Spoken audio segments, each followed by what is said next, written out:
नमस्कार, मेरा नाम है शिवम और आप देखना शुरू कर चुके हैं एसकेएम योगा।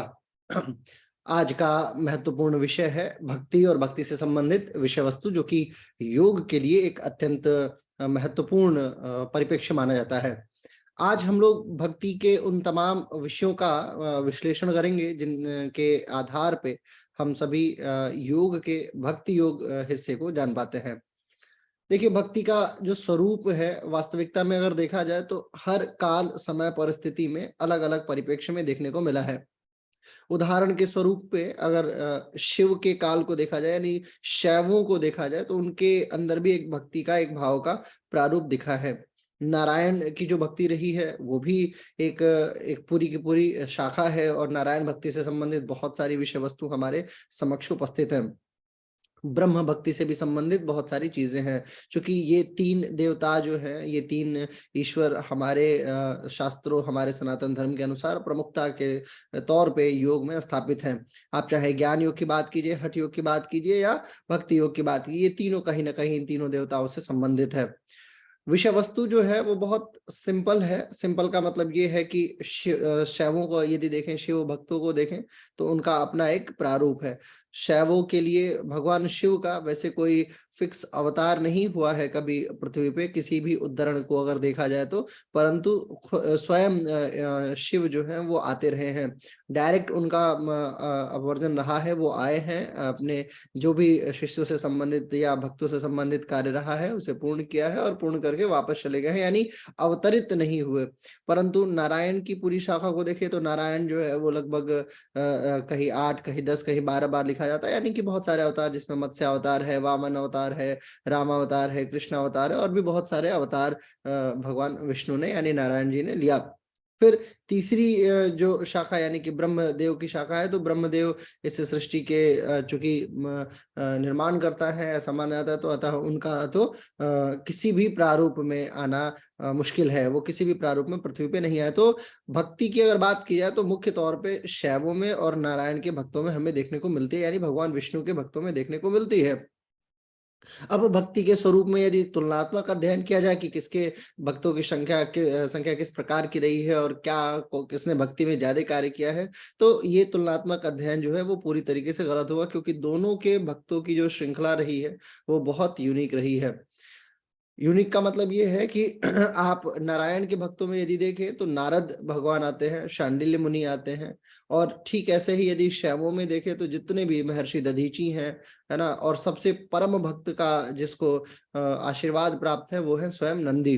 तो दोनों ही कंडीशन में, यानी शैवों की जो भक्ति रही है वो और विष्णु भगवान की जो शाखा रही है वो, ये दोनों समानांतर चलती रही हैं।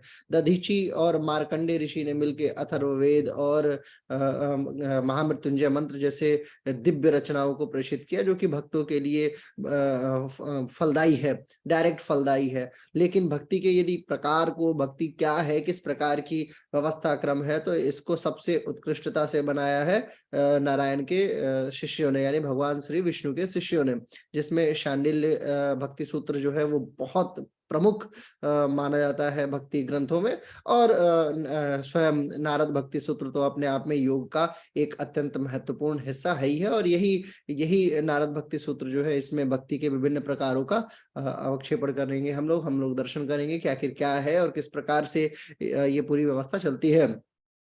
पुराणों में तो भक्ति देवी जो है वो स्वयं नारद देव की उपासना करती हैं और बोलती हैं कि भक्तों में आप श्रेष्ठ हैं और मैं आपके समक्ष नतमस्तक हूँ, मैं आपकी प्रार्थना, आपकी पूजा करती हूँ। यानी भक्ति देवी जो है वो स्वयं नारद मुनि के सामने नतमस्तक है। तो अगर शांडिल्य और नारद भक्ति सूत्र देखा जाए तो शांडिल्य भक्ति सूत्र और नारद भक्ति सूत्र बहुत हद तक समानांतर चलता है। समानांतर का मतलब ये है कि यदि आप पहले श्लोक से लेके और पहला और पांचवा श्लोक देखेंगे, पहले से लेके पांचवें श्लोक तक अगर आप नारद भक्ति सूत्र को देखेंगे और शांडिल्य भक्ति सूत्र को, तो ये लगभग लगभग समान ही चलता चला आ रहा है, थोड़ा बहुत डिफरेंस देखने को मिल जाता है।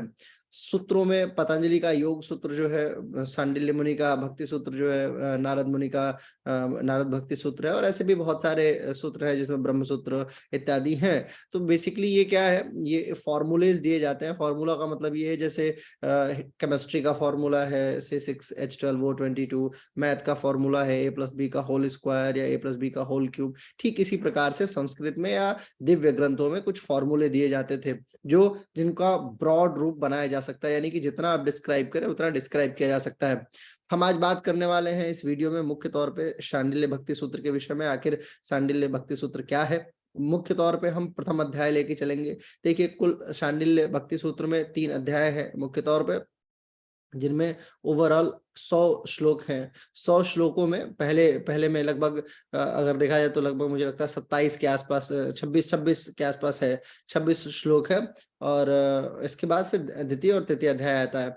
तो पहला जो श्लोक है शांडिल्य भक्ति सूत्र का, जो मुनिवर शांडिल्य द्वारा रचित है, उसमें है अथातो भक्ति जिज्ञासा। अथातो भक्ति जिज्ञासा का मतलब ये है, देखिए मैंने आपको योग सूत्र का जब मैं जो मैं वीडियो बना रहा था तो उसमें मैंने आपको ये बात बताई थी कि आखिर ये अथ शब्द जो है वो है क्या। अथ का बहुत बड़ा डिस्क्रिप्शन है, अगर आप नहीं देखे तो पिछले वीडियो में आप देख सकते हैं। अथ शब्द जो है वो बेसिकली शुरुआत माना जाता है, किसी भी विषय वस्तु की शुरुआत जो कालांतर में हो चुकी है, लेकिन उसको नए फॉर्मूले के तौर पे, नए व्यवस्था क्रम के जो अपनी अंडरस्टैंडिंग है उसको समझने के बाद, यानी अब कंटिन्यूटी, यहाँ से कंटिन्यूटी की बात होती है। अथा तो भक्ति जिज्ञासा ऐसे ही है, अथा तो ब्रह्म जिज्ञासा, ब्रह्म सूत्र वाले की अगर बात करते हैं, ऐसे अलग अलग अथ योग अनुशासनम, अथ है ना, भक्ति से संबंधित भी बहुत सारे श्लोक इस प्रकार के मिलेंगे। और जितने विषय वस्तु है वहां से अथ की शुरुआत होती है फॉर्मूलेज में, यानी सूत्रों की किताब में।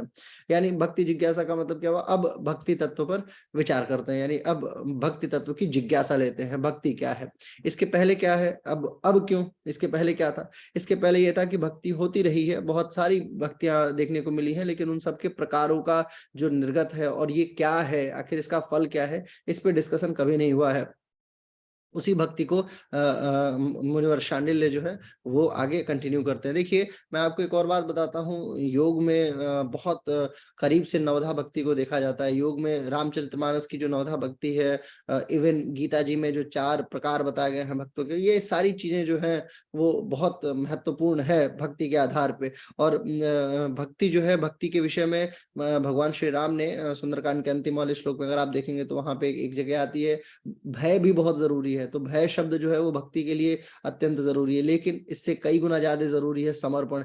यदि आपने अपने आप को समर्पित कर दिया है, प्रेम जो है वो इसका तीसरा सर्वाधिक महत्वपूर्ण एस्पेक्ट है, यानी कि समर्पण ऐसा जिसमें आपको प्राप्त करने की इच्छा कुछ भी ना हो, परंतु देने की इच्छा सर्वस्व हो। जो भी त्याग करना हो, उस त्याग में आपकी कोई भी सीमा निर्धारित ना हो। देखिए, आत्म तत्व क्या है और परमात्मा तत्व क्या है। परमात्मा तत्व वो हिस्सा जहाँ पे कोई व्यक्ति विशेष नहीं है। परमात्मा तत्व, परमात्मा तत्व ऐसा तत्व है जहाँ पे जाने के बाद आत्मा अपनी पुष्टि को प्राप्त कर लेती है। ये उसकी उत्कट कंडीशन मानी जाती है। उत्कट का मतलब ये है कि फाइनल फेज है, इसके बाद कोई फेज नहीं रह जाता है। यानी हर जो चीज है, हर चीज का निर्माण होता है अपनी पूर्णता को प्राप्त करने के लिए। जैसे बीज है तो बीज का निर्माण होता है ताकि वो वृक्ष बन सके, है ना। कोई भी चीज है, छोटा सा जीव है तो उसका निर्माण है ताकि वो अपनी पूर्णता को प्राप्त कर सके। ऐसे आत्मा के साथ में कंडीशन है। आत्मा जब आती है शरीर में तो वो धीरे धीरे उसका परिलक्षित तत्व क्या है, वो कहाँ उसको जाना है अल्टीमेटली सारी यात्राओं को पूर्ण करते हुए, वो है परमात्मा सत्ता तक पहुंचने की। अब ये बात यदि आपके समझ में आ जाती है तो आप किसी भी मार्ग को, योग के किसी भी मार्ग को प्राप्त करके आगे बढ़ सकते हैं। लेकिन जब तक आपको ये बात नहीं समझ में आएगी तब तक आप मोह माया द्वेष द्वंद इत्यादि में बने रहेंगे। और ये कंडीशन ऐसी कंडीशन होगी जिस कंडीशन के कारण से आप अपने जीवन को प्रताड़ित करते रहेंगे, और ये मनुष्य योनि जो है उसको सिर्फ पैसे, रुपए, धन दौलत इत्यादि में खो देंगे। अब बात होती है कि आखिर ये भक्ति का स्वरूप प्रेम से संबंधित कैसे, अथ तो भक्ति जिज्ञासा शब्द आगे कैसे बढ़ाया जाता है। देखिए, आप राम अवतार में देखते हैं कि हनुमान जो है वो शिष्य से ज्यादा भक्त हैं, भगवान श्री राम के बहुत बड़े भक्त हैं। इवन जिस समुद्र को मारने की बात करते हैं कि भय बिनु होत न प्रीत, जलधि जड़ गए 3 दिन बीत चुका है, अब तक ये बात नहीं माना क्योंकि मैं प्रार्थना कर रहा था। प्रार्थना, देखिए इसमें भक्ति के भी कई प्रकार आते हैं, अभी आपको पराभक्ति के विषय में मैं बताऊंगा। इसी शांडिल्य भक्ति सूत्र में आगे है। शांडिल्य भक्ति सूत्र में एक बहुत बढ़िया कॉन्सेप्ट ये भी आता है कि योग जो है एक्चुअली पार्ट है भक्ति का। योग जो है वो पार्ट है ज्ञान का और ज्ञान है पाठ भक्ति का। मुनिवर शांडिल्य ने इस विषय को बहुत बहुत सूक्ष्मता से अवलोकित करके लिखा है। तो हम इस विषय को अभी आगे कंटिन्यू करते हैं। आइए आगे अगले श्लोक को चलते हैं। अगला श्लोक है परानुरक्ति ईश्वरे, सा परानुरक्ति ईश्वरे। इसका मतलब ये है कि वह ईश्वर के प्रति अनुराग रूपी है। अनुराग का रूप का मतलब क्या हुआ? अनुराग रूप का मतलब हुआ कि जहां पे आप अपने आप को पूरी तरीके से ईश्वर में अपने आप को स्थापित कर चुके हो। ईश्वर के प्रति अनुराग रूप है। ऐसा किसी अन्य के प्रति क्या? अन्य के प्रति का मतलब जो भी आपके कल्याण का अर्थक है। देखिए, कल्याणार्थी बहुत सारे लोग हो सकते हैं, लेकिन कल्याण के अर्थक में जिसने आपकी पुष्टि की है, जिसने आपके निर्माण में आपको, आपके योगदान को अत्यधिक सूक्ष्मता से विलोकित किया है, जो आपका कारक है, आपके कल्याणार्थक वाले शब्दों से हटके। कल्याणार्थक का मतलब माता पिता भाई बहन, बहुत सारी विषय वस्तु है जो आपके कल्याणार्थक ही प्रयोजित होती रही है, परंतु उसके इतर जो आपके पुष्टि का कारक है, यानी जो आपकी समष्टि है, जहां से आप निकलते हैं, जो जो व्यवस्था क्रम है आपका, जिसके द्वारा आपकी आत्मा जो है वो फलित फुलित होती है। इस जन्म के इतर भी कई जन्म रहे हैं जिसमें आप ईश्वर के प्रति अपने समर्पण को प्रदर्शित किए हैं, तभी आपको मनुष्य योनि मिली है, जब आप इस सारी बातों को समझ सकते हैं। तो अगर ईश्वर के प्रति परानुरक्ति रखनी है तो वही अनुराग रूप है। वो क्या है? वो भक्ति है। भक्ति जो है ईश्वर के प्रति परम अनुराग रूप है।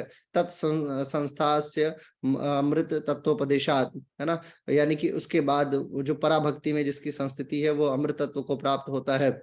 पराभक्ति मैंने आपको बताया। देखिए, भक्ति के कई सारे प्रकार होते हैं। शुरुआती कंडीशन में नवदा भक्ति है, नवदा भक्ति के बाद से फिर एक भक्ति की कंडीशन है, उसके बाद फिर अंतिम श्रेणी आती है पराभक्ति। पराभक्ति का मतलब ये है कि जहाँ पे आप देव और पूज्य और पूजनीय में, यानी कि जो जो पूज्य है, जिसके लिए आप पूजा कर रहे हैं और जिसके द्वारा ये पूजा संपादित की जा रही है, उन दोनों में विशेष डिफरेंस रह नहीं जाता। पराभक्ति का मतलब सारी कंडीशंस के पार की बात की जा रही है, जहां आप जाने के बाद से बहुत अद्भुत तरीके से आप ईश्वर के साथ में समामेलित हो जाते हैं। और ये कंडीशन, पराभक्ति की कंडीशन, यदि मॉडर्न कंडीशन में देखा जाए तो रामकृष्ण परमहंस के पास में ये व्यवस्था रही है।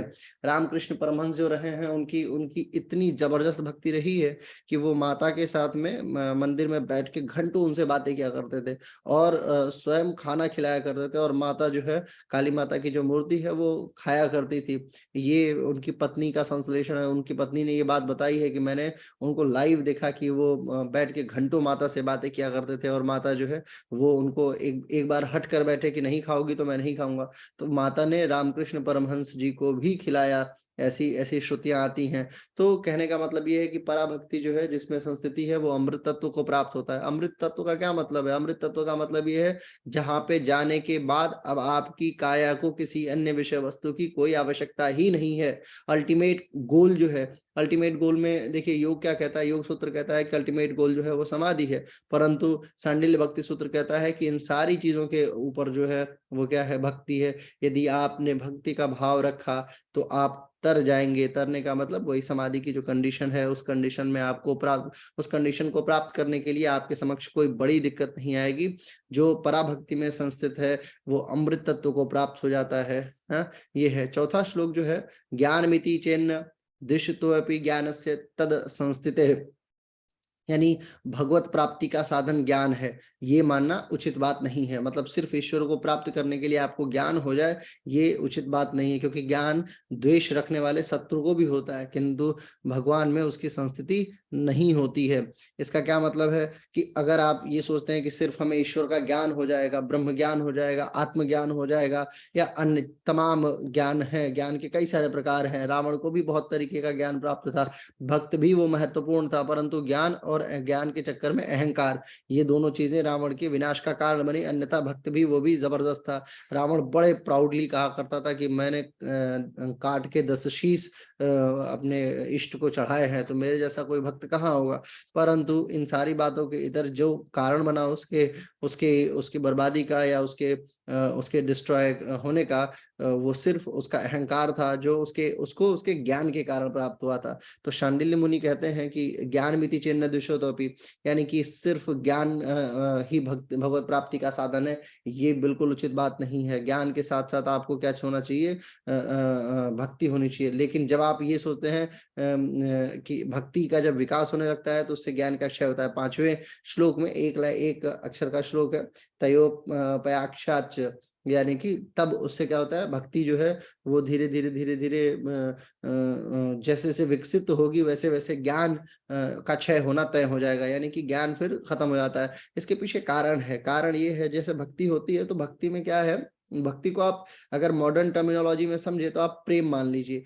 प्रेम का मतलब ऐसा है कि आपने अपने इष्ट से, अभी आजकल के प्रेम में ये है कि बहुत सारी चीजें आपको प्राप्त करनी है। प्राप्त करने का मतलब ये है कि आपकी अपेक्षाएं हैं कि मुझे ये चाहिए, मुझे उनसे ये चाहिए, ये चाहिए, ये चाहिए। आजकल की भक्ति जो है वो लड्डू पे आधारित हो चुकी है। शनिवार के दिन भगवान शनि के ऊपर जाके और 100 ग्राम तेल चढ़ाना इसलिए जरूरी है ताकि वो हमारे पास ना आ जाए, यानी उनकी स्थिति हम मतलब हम पे वक्र दृष्टि ना बने, ये डर है। दूसरी कंडीशन कि आप किसी और अन्य भगवान को ले लीजिए। मंगलवार के दिन भगवान हनुमान जी से अपॉइंटमेंट सेट कर रखी है आपने कि मेरे को मंगलवार के दिन ही जाना है मंदिर में, उनको बूंदी ही चढ़ानी है। बेशक उनको प्रिय है, लेकिन वो मंगलवार का अनिवार्यता हो सकती है, लेकिन ऐसा नहीं है कि आप मंगलवार के लिए आप ईश्वर को अन्य किसी धारा से प्राप्त नहीं कर सकते। किसी भी धर्म ग्रंथ में ये बात नहीं लिखी हुई है। इवन पूरे जीवन में हनुमान जी ने अपने आप को हमेशा से श्री राम के चरणों में स्थापित किए रखा, हमेशा श्री राम की बातें की। लेकिन आजकल के धर्म के कारण से, क्योंकि ज्ञान ये है कि सबको लगता है कि नहीं, हमें पता है कि हनुमान जी को मंगलवार को जाना है, तो वही ज्ञान जो है वो आपकी भक्ति को धीरे धीरे फिनिश करता है। लेकिन जब भक्ति बढ़नी शुरू होती है तो फिर ज्ञान फिनिश होना शुरू हो जाता है, यानी कुछ नहीं लेना देना। आप जाइए कभी केदारनाथ की यात्रा पे जाइए तो आप चलते जाएंगे, वहां मंदिर पे पहुंचने के बाद आप देखिए अप्रोक्स 85%, 90% लोगों की आंखों से झरझर आंसू निकल रहा होता है, क्योंकि भक्ति वहां पे चरम पे होती है। बड़ी मेहनत से लोग पहुंचते हैं वहां पे, और जब वहां पहुंचते हैं और अपने महादेव को बैठे हुए देखते हैं तो फिर उनके आंखों से आंसू आना शुरू हो जाता है। कुछ मांग नहीं होती किसी की, कोई मांग नहीं है, लेकिन बावजूद इसके भक्ति जो है वो परम अवस्था पे पहुंच जाती है। सिर्फ देखना और देख के खूब रोना और रो के वापस चले आना, इतनी सी ही बात है, और यही है सारा प्रेम का सारा अस्तित्व। तो भगवान शांडिल्य मुनिवर शांडिल्य ये कहते हैं कि भक्ति जैसे जैसे विकसित होगी तो ज्ञान से लेना देना कुछ नहीं है, फिर ज्ञान आपका फिनिश हो जाएगा। ज्ञान को छोड़ दीजिए, क्योंकि आप अपने आप को पूरी तरीके से समर्पण कर चुके हैं। मेरे गुरुदेव हमेशा ये बात कहा करते हैं कि साधक का सविता को समर्पण, जब भी मेडिटेशन कराते हैं सविता ध्यान, तो हमेशा ये बात बोलते हैं कि साधक का, यानी कि जो साधक है वो सविता में समर्पित हो चुका है, यानी ईश्वरीय सत्ताओं में अपने आप को समर्पित कर दिया। अब उसे किसी चीज की अपेक्षा नहीं है। जो मिल गया वो ठीक है, जो नहीं मिला वो ठीक वो भी ठीक है। तो ऐसी कोई विशेष बात नहीं रहती है जो भक्त को चाहिए होती है। अगले श्लोक में अगर हम बात करते हैं तो अगले श्लोक में छठा श्लोक जो है वो बेसिकली बताते हैं भगवान शांडिल्य की द्वेष भाव जो है वो भक्ति का विरोधी भाव है। बताते हैं भगवान की द्वेष प्रतिपक्ष भावाद्र शब्दाश्च रागः, यानी कि द्वेष भाव जो है वो भक्ति का विरोधी भाव है, क्योंकि भक्ति राग स्वरूपा है। और राग का मतलब ये है कि जैसे होता है ना अनुराग, प्रेम, है ना, हम बस गाए जा रहे हैं। मीरा की भक्ति आप देख लीजिए, कुछ लेना देना नहीं, जीवन में कभी कृष्ण नहीं आने के, उन्हें पता है कि नहीं मिले, कभी नहीं मिले, लेकिन बावजूद इसके एक राग है और वो भक्त वत्सल कहलाई। प्रहलाद को आप देख लीजिए, प्रहलाद को पूर्ण विश्वास था, यानी कि राग है कि नहीं मेरे नारायण आएंगे तो आएंगे, ये गारंटी है। स्वयं आप मार्कंडेय ऋषि को देख लीजिए, अल्पायु है, पता है कि आज काल आएगा, आज मेरे मृत्यु तय है, लेकिन बावजूद इसके भक्ति पे भरोसा इतना है, राग इतना है कि महादेव के ज्योतिर्लिंग को पकड़ के बैठ गए, दोनों हाथों से पकड़ लिया और बैठ गए। और मजाल की काल जो है छू जाए भगवान शंकर के किसी भी शिष्य को, स्वयं महादेव वहां पे प्रकट हुए माता पार्वती के साथ में, और फिर उन्होंने आशीर्वाद दिया कि नहीं काल तुम्हें जाना होगा। क्यों? क्योंकि मैं महाकाल हूं और ये बच्चा मेरी शरण में मेरा भक्त है। तो भक्त वत्सल तो तो वहां पे देवी भागवत में भी इस विषय में एक बात आती है। देवी भागवत में ये बात कही जाती है कि देवता जो होते हैं या देवियां जो हैं वो शक्ति स्वरूपा जितनी भी माताएं हैं वो सारी की सारी सब लोग भक्तों के कंट्रोल में, यानी जैसा भक्त चाहता है भगवान वैसा कर सकते हैं। तो ये सब सर्वाधिक ये राग की बात है, यानी जबरदस्त अनुराग होता है। लेकिन द्वेष जो है, यदि आप द्वेष द्वंद, अब ये आता है आपके योग सूत्र को पकड़ लीजिए, है ना।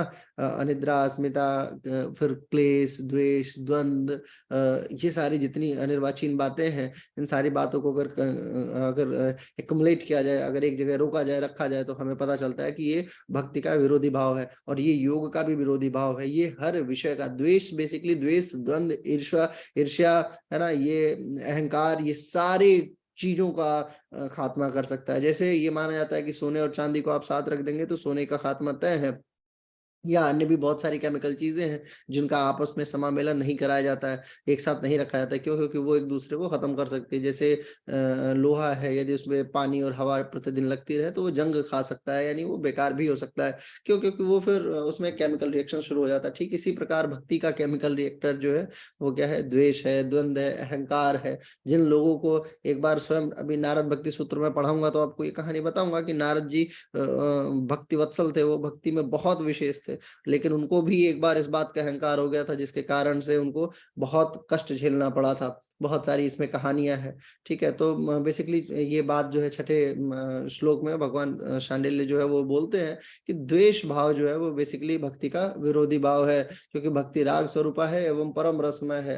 जबरदस्त आनंद की बात होती है जब आप ईश्वर से बात कीजिए। मेरे एक मित्र हैं अमन राठौड़ जी, मैं जब भी उनको देखता हूँ और उनके भक्ति के स्वरूप को देखता हूँ तो मुझे बड़ा आनंद आता है। उनके एक गुरु जी हैं, वो गुरु जी को देखते हैं चुपचाप से अपने फोन में देख के और आंखों में आंसू ले लेंगे, कोई कोई नहीं देख रहा, और धीरे से चुपचाप से उन आंसुओं को पोंछ भी लेंगे। मतलब अगर हम रास्ते में कहीं जा रहे हैं तो हालांकि मेरी नजर तो बनी रहती है सब पे कि मेरे मित्र क्या कर रहे हैं, तो मैं देखता हूँ कि वो जो भाव है वो कुछ नहीं चाहिए। ये नहीं है कि मेरे को पैसा दे दो, रुपए दे दो, धन दौलत गाड़ी शोहरत, कुछ नहीं, बस चुपचाप देखा, देख के मुस्कुराए और मुस्कुरा के, ना कभी वो फोन में से निकल के बात करेंगे, ना ये कभी उनसे मिले हैं, ना कभी उनको देखा, कभी ना वो इनको कभी देखे। लेकिन एक जो प्रेम है, जिस प्रेम में ऐसा प्रेम जिसमें हमें वापस का कोई कोई वो नहीं है कि हमारा इन्वेस्टमेंट चाहे जितना हो जाए, लेकिन पता नहीं वो आउटकम आएगा या नहीं आएगा। सिर्फ वो इस भाव के बावजूद भी, मतलब ये नहीं है कभी इस विषय पे सोचा भी हो उन्होंने, लेकिन हमेशा वो भक्ति जो है उसमें उसमें अपेक्षा के बिना उन्होंने अपने आप को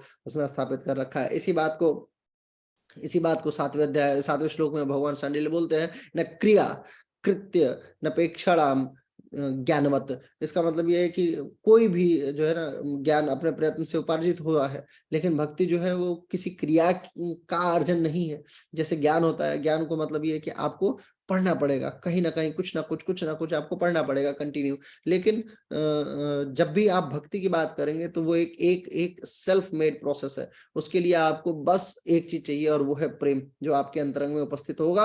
और जैसे ही वो प्रेम उपस्थित होना शुरू होगा तो भक्ति जो है वो धीरे धीरे धीरे धीरे करके डेवलप हो जाएगी। जैसे मान लीजिए आप सिरका को देख लीजिए, सिरका में गन्ने का रस जो है उसको घरों में मिट्टी के बर्तन में रख दिया जाता है, मृद भांड में रख दिया जाता है। जब उसे रखा जाता है और उसे बहुत अच्छे तरीके से पैक किया कर दिया जाता है, थोड़े दिनों के बाद से इसमें देखा जाता है कि उसमें छोटे छोटे छोटे छोटे कीटाणु जो है वो जन्म ले चुके हैं और काफी बाद में वो बड़े भी हो जाते हैं। तो सेल्फ मेड प्रोसेस है, वो प्रोसेसिंग जबरदस्त है। वो जो है क्रियान्वयन की क्रिया है, वो आणविक क्रियाएं हैं जो हो जाती हैं। ठीक इसी प्रकार ऐसा ही उदाहरण मिलता जुलता भक्ति का भी है। ज्ञान के लिए आपको जितना एफर्ट लगाना पड़ेगा, जितनी ताकत लगानी पड़ेगी, भक्ति जस्ट उसके हिसाब से बहुत सिंपल सोवर प्रोसेस है। देखिए शांडिल्य भक्ति सूत्र के अगर 7 श्लोकों को देखें तो भक्ति तत्व पे विचार, भक्ति क्या कहते हैं, ईश्वर के प्रति परम अनुराग है।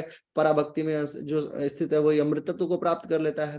भगवत प्राप्ति के लिए सिर्फ ज्ञान साधन है ये जरूरी नहीं है। भक्ति के विकास से ज्ञान का धीरे धीरे समापन हो जाता है, यानी क्षय हो जाता है। द्वेष भाव जो है वो भक्ति का सबसे विरोधी भाव है, यानी कि द्वेष नहीं रखना है। और ज्ञान अपने प्रयत्न से उपार्जित होता है, किंतु भक्ति जो है वो किसी क्रिया या किसी क्रियान्वयन की परिस्थिति में नहीं जन्म लेती है, वो सेल्फ मेड है। तो 7 श्लोकों में तो भक्ति के महत्वपूर्ण गुणों का अध्ययन है।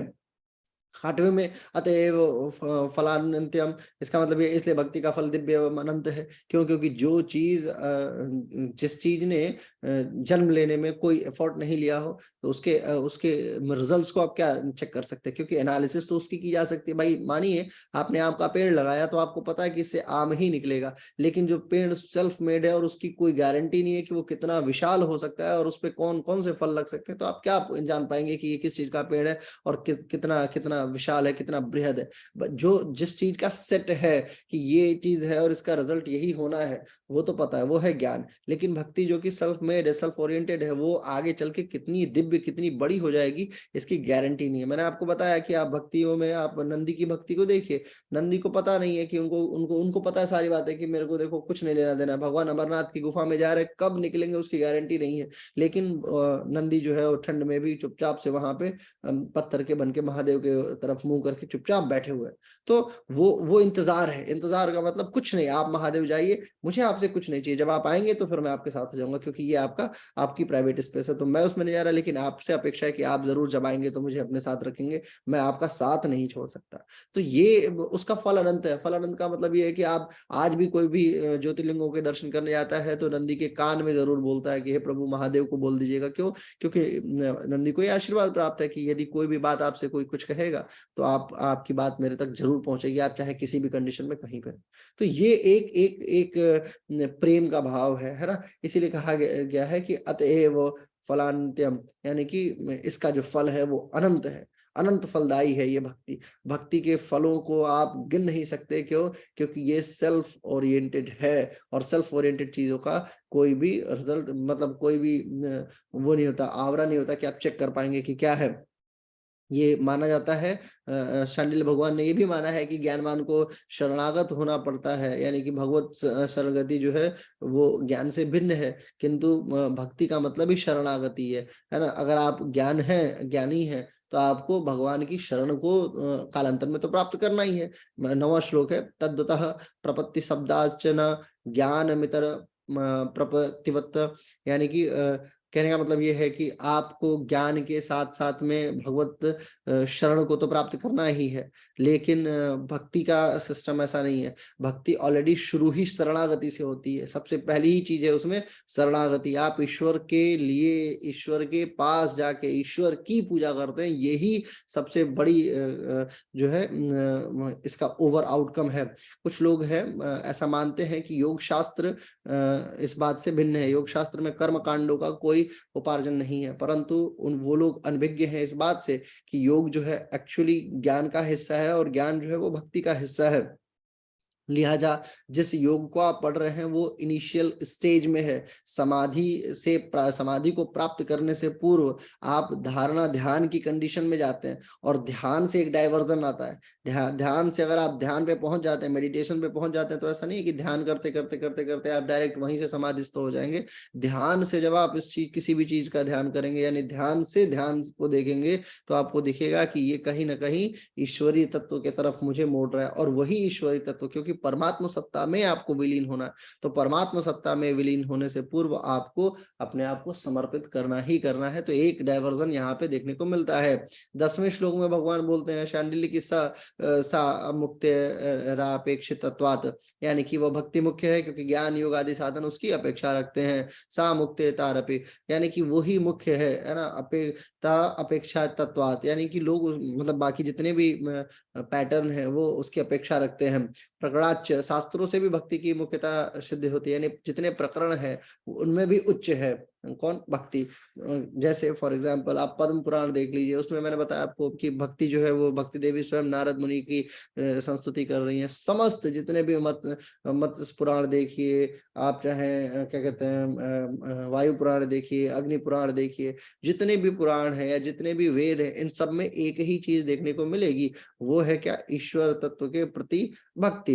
अब 25 तत्व सांख्य दर्शन भी मानता है, योग 26 मानता है। ऐसे जितने भी दर्शन है उनमें, मतलब जो आस्तिक दर्शनों की जिसकी बात की जाती है, हालांकि आस्तिक और नास्तिक नाम का कॉन्सेप्ट हमारे यहाँ के विद्वानों ने बनाया, वो कालांतर में नहीं था, लेकिन जो मूल तत्व था जैसे चारवाक को यदि आप देखेंगे तो चारवाक डेफिनेटली वो नहीं मानते हैं, लेकिन वो ये जरूर मानते हैं कि हमें खुश रहना है और हमें, यानी कि हम कौन, यानी हमारे अंदर जो उपस्थित तत्व है, हमारे अंदर उपस्थित आत्म तत्व जो है उसको, उसकी प्रसन्नता की बात करते हैं। और आत्म तत्व की प्रसन्नता का वो मार्ग घी को ऋण लेके पी लेने से भी देखते हैं, लेकिन अगर इसको और व्यापक तौर पर विश्लेषित किया जाए तो हमें प्राप्त होगा कि कहीं ना कहीं वो आत्म तत्व की सर्वोच्चता को स्वीकार करते हैं। और आत्म तत्व की सर्वोच्चता जो है वो तमाम प्रकरणों में भी सर्वोच्च है। ये बात कौन कह रहा है? शांडिल्य।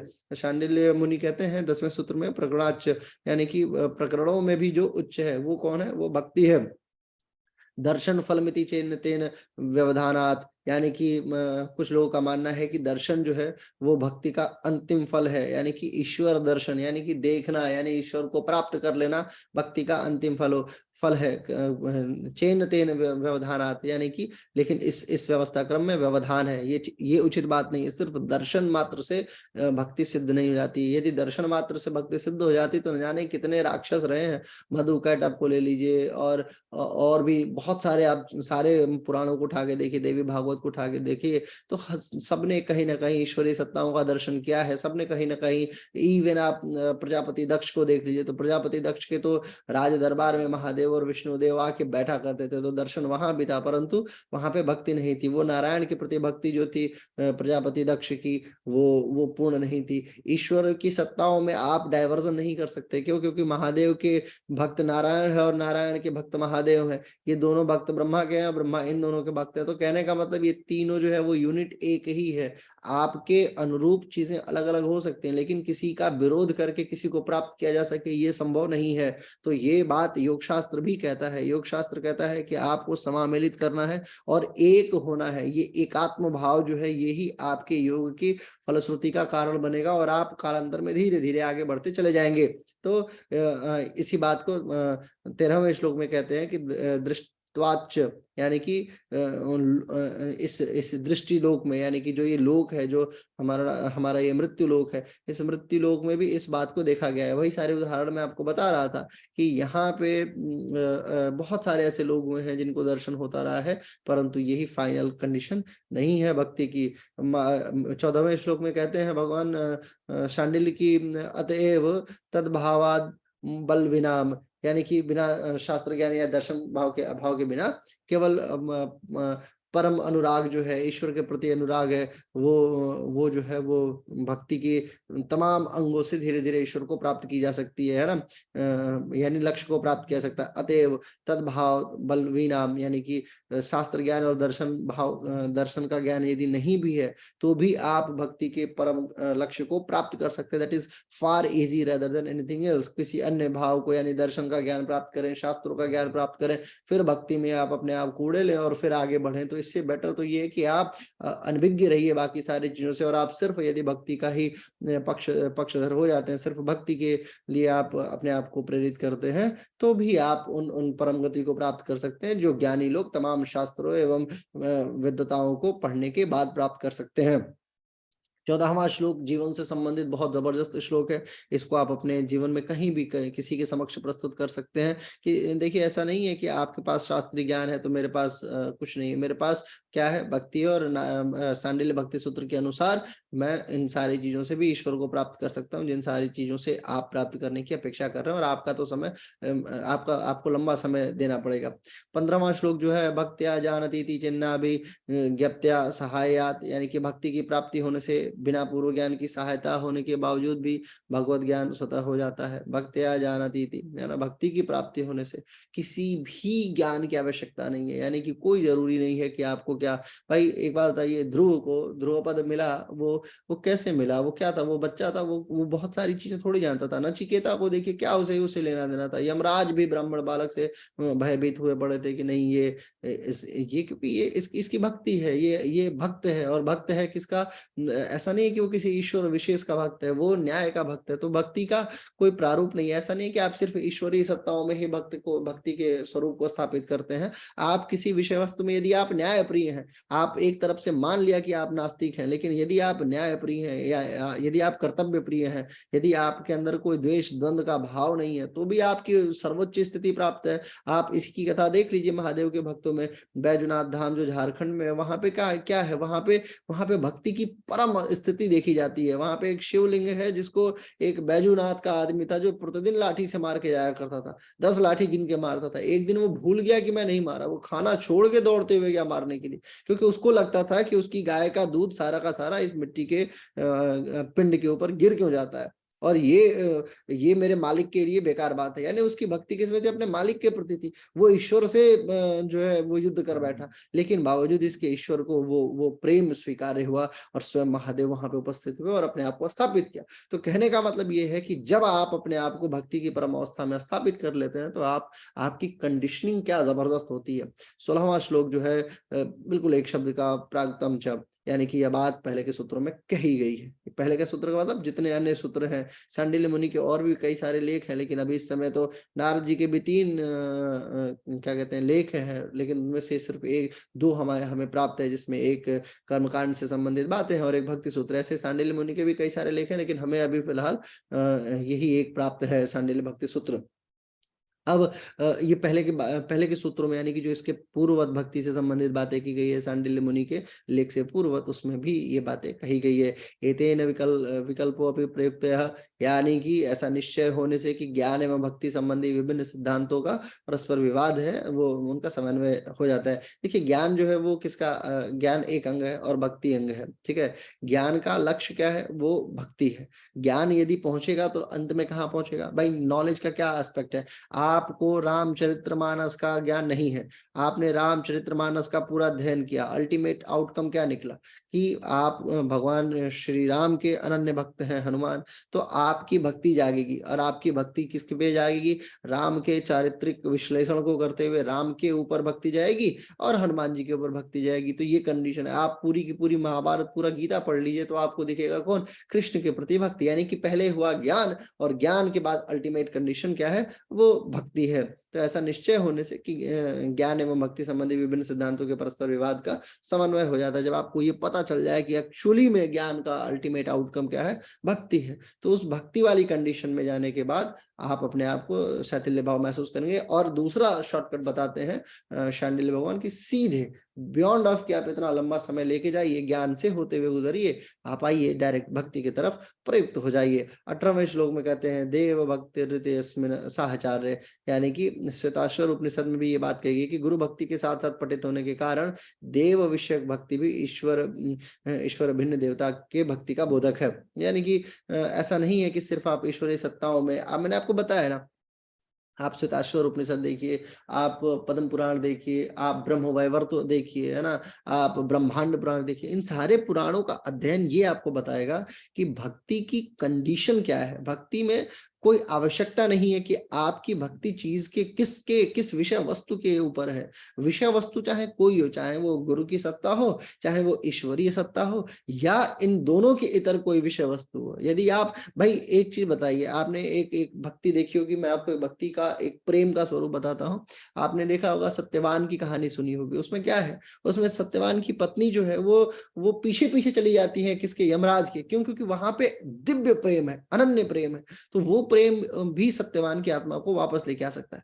तो ये सारी कंडीशनिंग, यही बात भगवान शांडिल्य बता रहे हैं कि हमें क्या करना है, हमें ना इसमें साहचर्य भाव बनाना है। हमें क्या करना है, हमें ये सोचना है कि चीजें जा आ रही हैं, तो भक्ति के प्रति हमें बिल्कुल एक्यूरेट बने रहना है, ठीक है।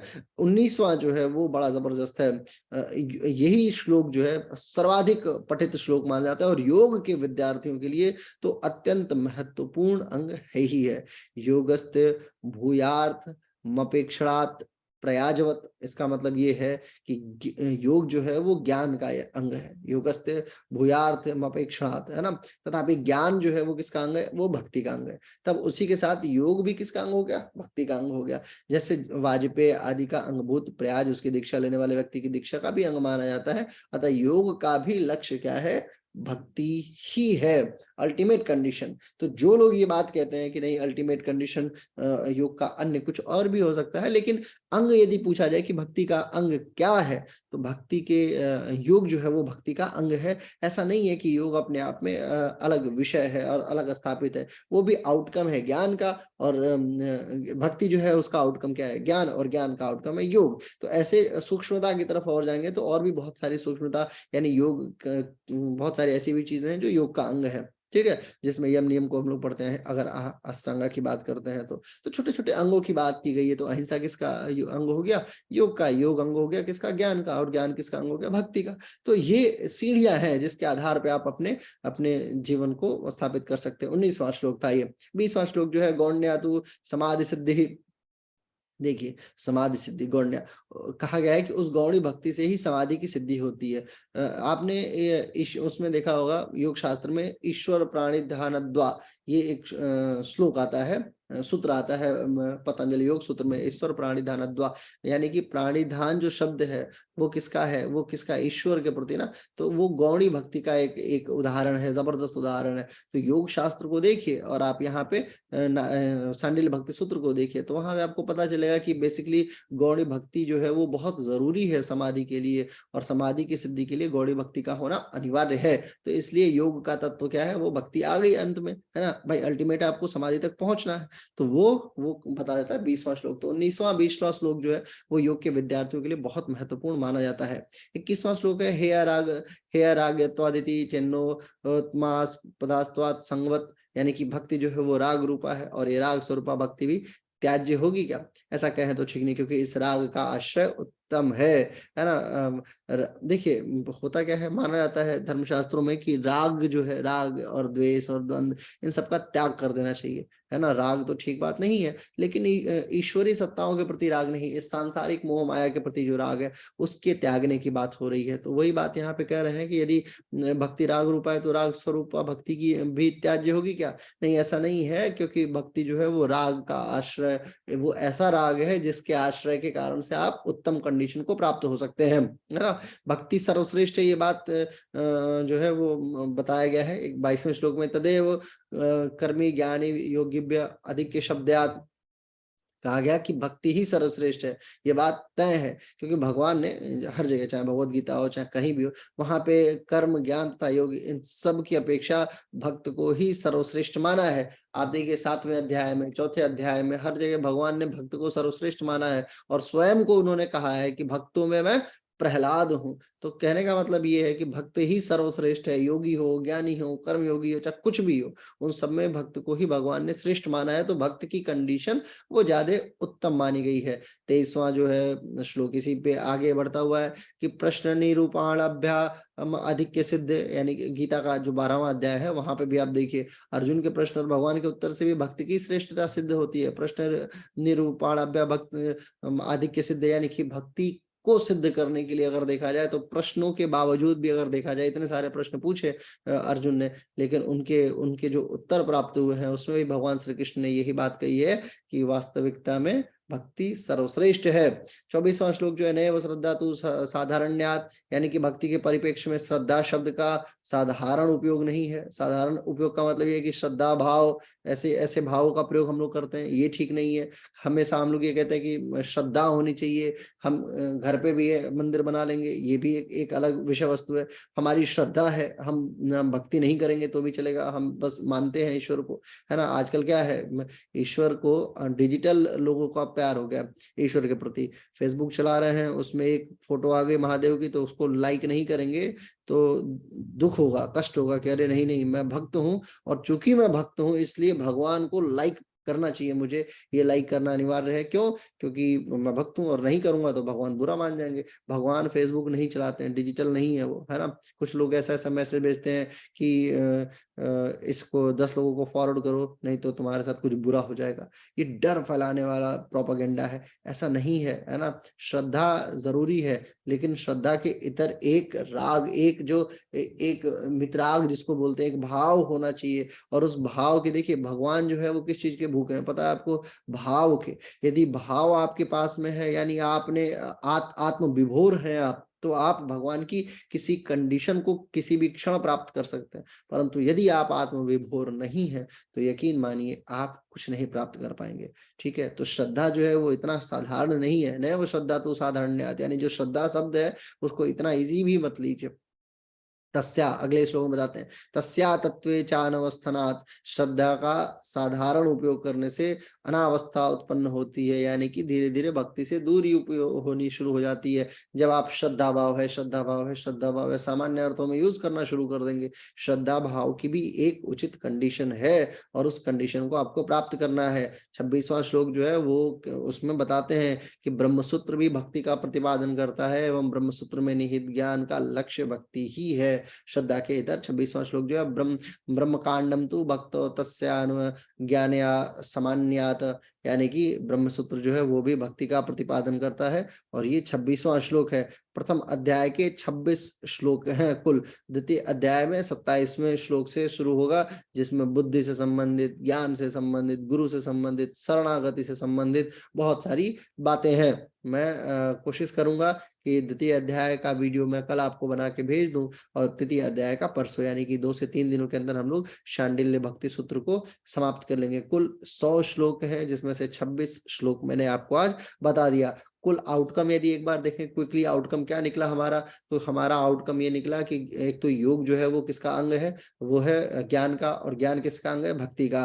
ठीक है, ईश्वर भक्ति के विषय में शुरुआत के 5-6 श्लोकों में भगवान शांडिल्य जो है वो भक्ति के विषय में बताते हैं कि भक्ति जो है वो अमृत तत्व है ना, भक्त जो होता है वो अमृत तत्व को प्राप्त करने की क्षमता रखता है। उसके बाद के श्लोकों में बताते हैं कि देखिए द्वेष द्वंद्व नहीं होना चाहिए। फिर बताते हैं फल के विषय में कि भक्ति का फल बड़ा जबरदस्त है ना। फिर ये बताते हैं कि ऐसा नहीं है कि फल की तरह आप कोई भी हो दुनिया का व्यक्ति, उसको शरणागत होना है ईश्वर के प्रति, क्योंकि भक्ति इन सब में मुख्य है। ठीक है, हर लोक में ये देखा गया है, दृष्टवाच्य है ना, सारे लोकों में ऐसा देखा गया है। फिर बताया गया कि जितने भी पहले के सूत्र हुए हैं, प्रागतम च 16वां श्लोक की, उसमें आप पहले के जितने भी श्लोक हुए, जितने भी शास्त्र हुए, उन सब में देखिए भक्ति सर्वश्रेष्ठ है, जिसमें गीता का महत्वपूर्ण उदाहरण दिया है। ठीक है, फिर प्रश्नों के विषय में बताया है, फिर योग के विषय में बताया कि ऐसा नहीं है कि योग दर्शन जो है वो अलग है तो उसको नहीं मानेंगे आप, नहीं, योग का भी आउटकम जो है वो भक्ति है। समाधि तक ले जाने की क्षमता है किसके पास में, योग ही तो एक टिप्पणी करता है कि समाधि तक पहुंचाने के लिए हमारे पास अलग अलग रास्ते हैं। इन रास्तों का आप अवशोषण या इनका अवलोकन करते हुए, इनको ध्यान रखते हुए आप धीरे धीरे आगे बढ़ जाएंगे। इनको अपने अंदर शोषित कीजिए तो भी आप आगे बढ़ते चले जाएंगे और समाधि की अवस्था तक प्राप्त होंगे। तो शांडिल्य मुनि इस बात पे प्रकाशापात करते हैं कि नहीं, सिर्फ ये रास्ता नहीं है, आप चाहें तो ये यहाँ से एक डायवर्जन है, ध्यान से अगर आपको कट लेना है तो शॉर्टकट है, 2-3 किलोमीटर का आपकी जो दूरी है वो बच जाएगी। 2-3 किलोमीटर का मतलब कि ऐसा नहीं कि पूरा ज्ञान प्राप्त करना और बहुत विषय वस्तुओं में जाना जरूरी है, इन सब के इतर भी आपको समाधिस्थ होने की संभावना है। और मेरे पास ऐसे उदाहरण है, भगवान शांडिल्य के पास, मेरे पास नहीं। वो कहते हैं कि प्रहलाद हो गए, है ना, चाहे आप ध्रुव को देख लीजिए, सबको तारा है भगवान ने, गज को भी तार दिया है ना। जब नाक कान डुबन लाग्यो है ना, जब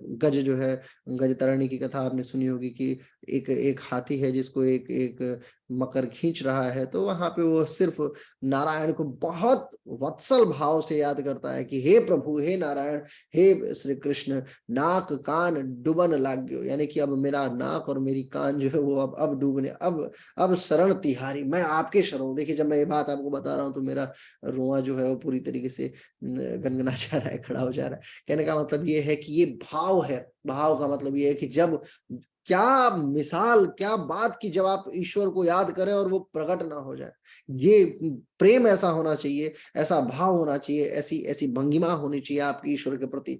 हम सभी जो है वो अलग अलग सत्ताओं के साथ में बधे हुए हैं, हम सभी के साथ में ये संसार जो है वो पूरी तरीके से प्रेम का आधार है, प्रेम के कारण ही। लेकिन बाकी सारे प्रेमों में हमें कुछ आउटकम चाहिए होता है, कुछ फल चाहिए होता है। लेकिन कर्म का अगर फल सिद्धांत ले लेते हैं कि कर्म कीजिए फल मत लीजिए, तो उसी कर्म के सिद्धांत को भक्ति पे लगा दीजिए कि भक्ति कीजिए फल मत सोचिए। आवश्यकता पड़ेगी तो आप हाथ जोड़ के और चुपचाप आप कुछ बोलेंगे नहीं ना तो भी महादेव को या ईश्वरों को प्रकट होना पड़ता है। जब द्रौपदी खड़ी थी, चारों तरफ 5-5 पति बैठे हुए हैं, पूरी ताकतवर, मतलब जिन्होंने ईश्वरों को हरा रखा हो, जो यक्ष गंधर्व नाग किन्नर कूर्म सबको हरा रखा है, ऐसे ऐसे पति बैठे पड़े हैं। भीम का है जिसकी शरीर है, संसार में किसी की वैसी शरीर नहीं, इतने बलशाली भीम है, 1000 हाथियों का बल लिए हुए, लेकिन बावजूद इसके कोई भी जब कार्य नहीं आता है, उस समय द्रौपदी हाथ जोड़ती है और सिर्फ एक बात बोलती है कि हे नारायण, अब तो इज्जत रख लो। और भगवान भी कारण ढूंढते हैं, उनको याद आता है मैं कैसे ये मदद करूं, तो उनको याद आता है कि मेरे उंगली में कट लगा था, तो द्रौपदी ने बिना किसी सोच के अपनी जो साड़ी थी उसका एक हिस्सा फाड़ के और उसको लगा दिया था। कितने कितने आर्त भाव, कितना प्रेम भाव था जब वो बांध रही थी। तो अब भगवान को कारण मिला और भगवान फिर जो है वो वहां पे उपस्थित हो जाता है तुरंत।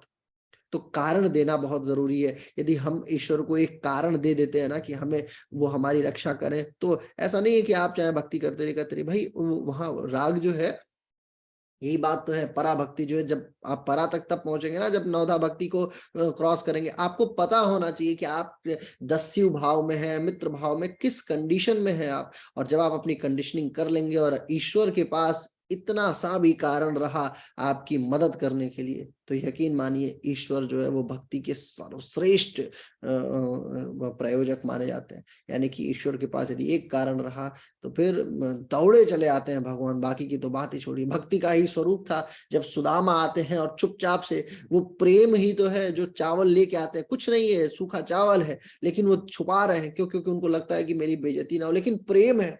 उनकी उनकी पत्नी ने दे दिया है कि ले जाइए, आप कृष्ण को दीजिएगा, कृष्ण को ये दे देगा, बोलेगा मेरे पास यही है, चावल ही है।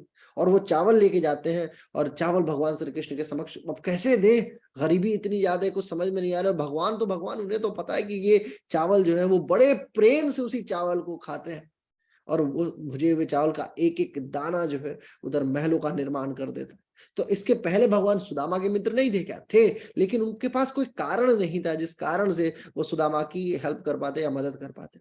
तो सांडिल्य भक्ति सूत्र का टोटल आउटकम जो है वो है प्रेम। ये संसार जो है वो पूरी तरीके से प्रेम पे आधारित है। प्रेम का भाव भक्ति स्वरूप होना चाहिए, और भक्ति का स्वरूप ऐसा होना चाहिए जहां आपको आउटकम लेने की कोई आवश्यकता ना हो, सिर्फ और सिर्फ आप अपना अपना समर्पण सिद्ध किए जा रहे हैं। जब आप समर्पण सिद्ध कर देते हैं तो आप यकीन मानिए, आप समाज सेवा में देखिए, हम लोग तो समाज सेवा में है तो हमें पता लगता है, एक एक कुत्ता है बेचारा, वो रोड पे एक्सीडेंट हुआ पड़ा, उसको, उससे हमें क्या प्राप्त होना? सिर्फ हमें एक आनंद प्राप्त होगा, हम उसकी सहायता करेंगे। लेकिन ईश्वर की नजर में ना, जब हम आवश्यकता पड़ेगी और हम एक बार दिव्यता से उस आत्मा का जो है याद करने की कोशिश करेंगे, तो वो क्षमताएं प्रचंड होके आती हैं। प्रचंड का मतलब आपका दिया हुआ एक चावल का दाना महलों का निर्माण कर सकता है। कल्पना कीजिए भक्ति की ताकत कितनी जबरदस्त है। नारद भक्ति सूत्र भी हम कंटिन्यू करेंगे। सांडिल्य भक्ति सूत्र में आज सिर्फ इतना ही। अगले वीडियो में हम लोग सेकंड अध्याय को कंप्लीट करने की कोशिश करेंगे, और थर्ड वीडियो में थर्ड अध्याय, यानी कि टोटल 3 अध्याय 100 श्लोकों में 26 श्लोक की पूर्ति। बहुत बहुत आभार, धन्यवाद, नमस्कार।